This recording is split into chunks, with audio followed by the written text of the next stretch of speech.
Are Chinese people brainwashed? That's one of the most common questions I hear abroad. Why do so many Chinese people trust their government? Hello amazing viewer, delighted to have you once more at Comfort for Life. I bring to you compilations of TikTok and Red Note videos for educational purposes. If you are new here, consider subscribing, and to my returning viewers, I love and appreciate you. Thank you so much for keeping it up here. You guys are the real MVPs. I love and appreciate your contribution. Are Chinese brainwashed by the government? Chinese government have full control over its people. Well, let me tell you, man. Let's go. Okay, so what I'm about to tell you is completely horrendous. Right behind me you can see a camera. And when I tell you this now, these cameras are dotted all around China. These are only a few of 700 million cameras that are dotted all around. And they're watching everyone's every move. There's one camera for every 2 people, which means that they cover 100% of China's whole land. The reason why they got these cameras is to keep an eye on people for their credit system. So for those of you who don't know what it is, let me quickly explain to you. Let's say that one of these people are caught crossing the road on a red man. The camera will then lock onto that person and identify who they are by either 2 ways, either facial recognition, or they would recognize who they are just by the way that they walk, the way that they move, anything like that. Now that is crazy.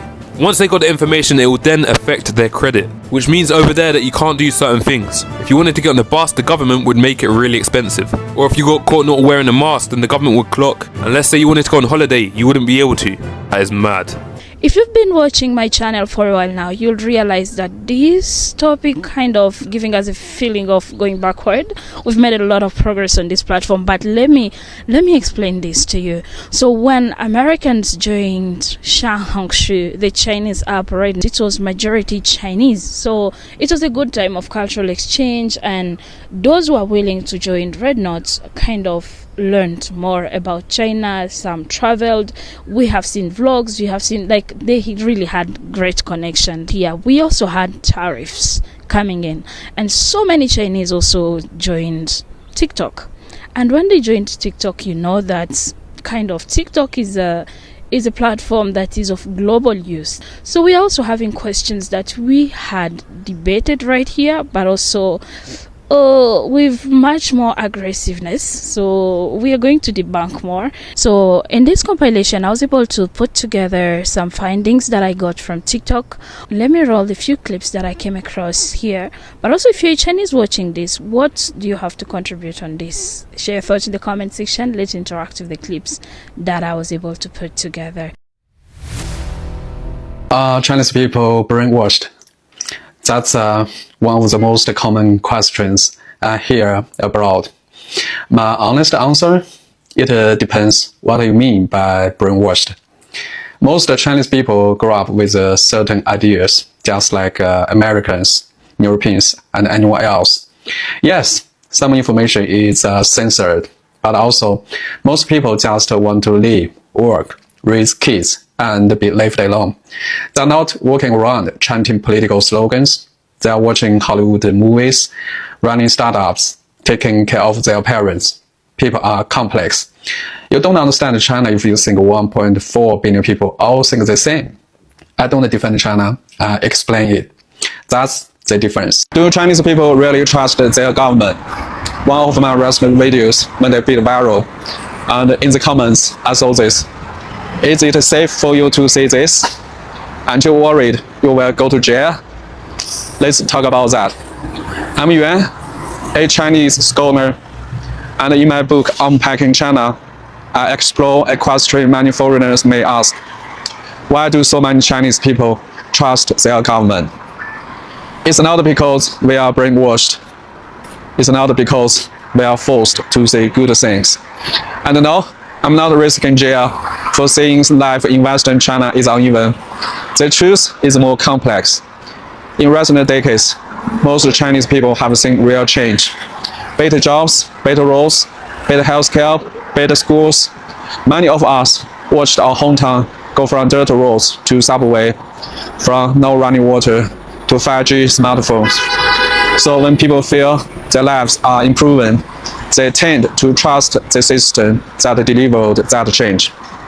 But let me be clear, what the Chinese people trust isn't a perfect government. It's a government that delivers. And what does that trust look like in everyday life?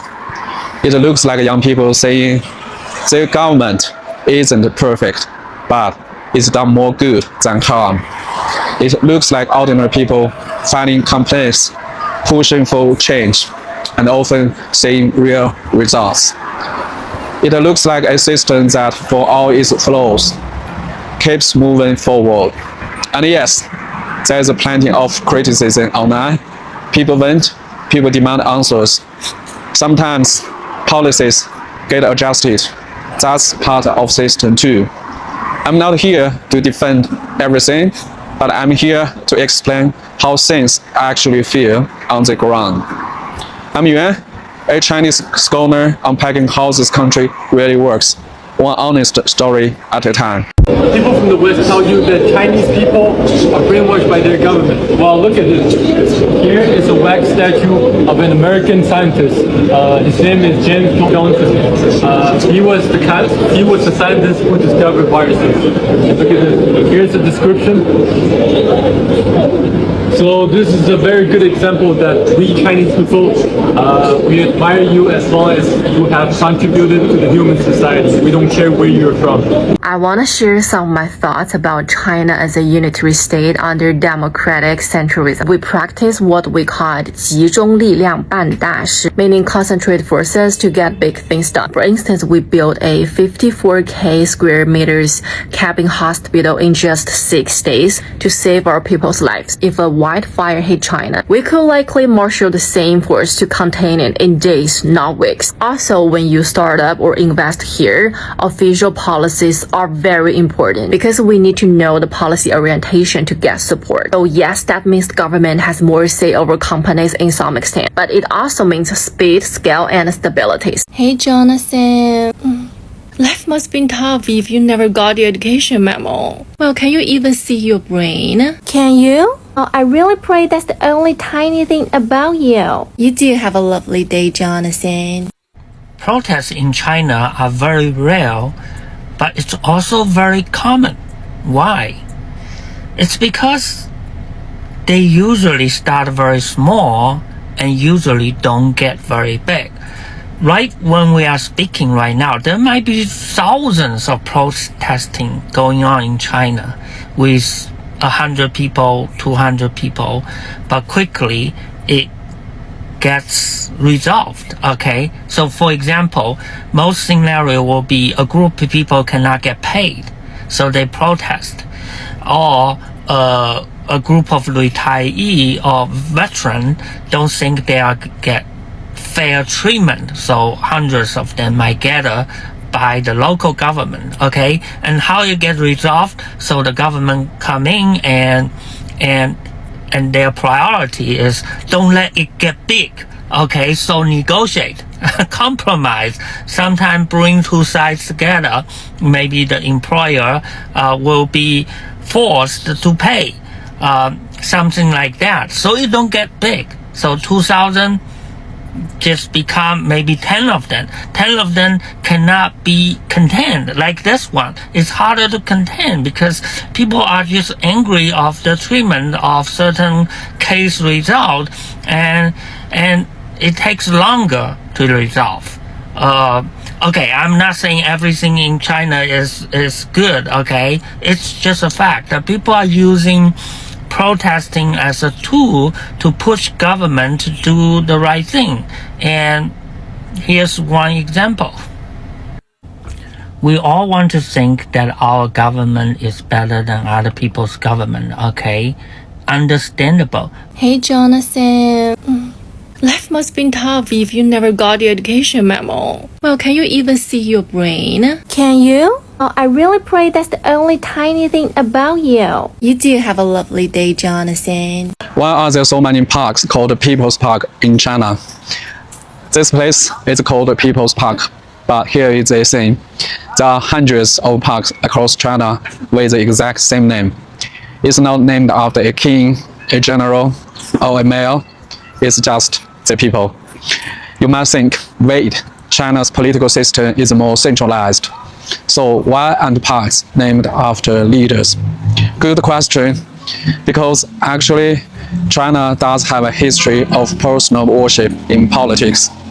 But in public space, the naming convention feels different. And here is where culture comes in.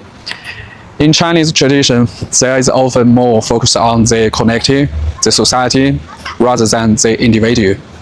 Even when one person holds great power, the language often still points to the people. So instead of Lincoln Park or Victoria Gardens, we have People's Park, 人民公园. And what happens here?